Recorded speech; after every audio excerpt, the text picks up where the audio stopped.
ಅಕ್ಬರ್ ಮತ್ತು ಬೀರ್ಬಲ್. ಅಕ್ಬರ ಬೀರ್ಬಲ್‌ಗೆ ಏನಾದರೂ ಒಂದು ಕ್ವೆಶ್ಚನ್ ಕೇಳ್ತಿದ್ದ. ಒಂದಿನ ಏನು ಕೇಳ್ದ, ಮಂತ್ರ ಮತ್ತು ಶಬ್ದ ಎರಡಕ್ಕೂ ವ್ಯತ್ಯಾಸ ಏನು ಅಂತ ಕೇಳ್ದ. ರಾಜರ ಸಂದರ್ಭ ಬಂದಾಗ ಹೇಳ್ತೀನಿ ಅಂತ ಹೇಳ್ದ ಬೀರ್ಬಲ್.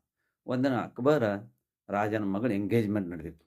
ಎಂಗೇಜ್‌ಮೆಂಟ್ ಫಂಕ್ಷನ್ ನಡೀತು. ಭಯಂಕರ ಮಂದಿ ಕೂಡಿದ್ರು, ಸುತ್ತಮುತ್ತ ಸಣ್ಣ ಸಣ್ಣ ರಾಜರು, ಗೀಜರು ಎಲ್ಲರೂ ಕೂಡಿದ್ರು. ಕೂಡೋಣ ಒಮ್ಮೆ ಬೀರ್ಬಲ್ ಏನು ಮಾಡಿಬಿಟ್ಟ, ಬೀರ್ಬಲ್ ಆ ಟೈಮ್‌ಗೆ ಅಕ್ಬರ್ ರಾಜಾಗೆ ಹಿಡಿದು ಕಟ್ರಲೆ ಅಂದ್ಬಿಟ್ಟ.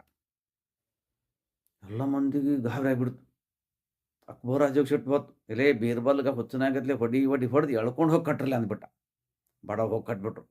ಯಾಕೋ ಮಗನ ಬೀರ್ಬಲ್ಲ, ನಮ್ಮ ರಾಷ್ಟ್ರದಾಗಿದ್ದು ನಮಗೆ ಕಟ್ಟಿದ್ಯಾ ಅಂತ. ನೋಡ್ರಿ, ಮಂತ್ರ ಮತ್ತು ಶಬ್ದ ಸಂದರ್ಭದಾಗ ಹೇಳ್ತೀನಿ ಅಂತ ಹೇಳಿದ್ನಲ್ಲ, ಸಂದರ್ಭ ಬಂದಾಗ ಮಂತ್ರ ಮತ್ತು ಶಬ್ದ ಎರಡು ವ್ಯತ್ಯಾಸ ಹೇಳ್ತಿದ್ದಿಲ್ಲ. ನೀವು ಅಂದಿದ್ದೇನಾಯಿತು, ಮಂತ್ರ ಆಯಿತು. ನಾವು ಅಂದಿದ್ದೇನಾಯಿತು, ಶಬ್ದ ಆಯಿತು.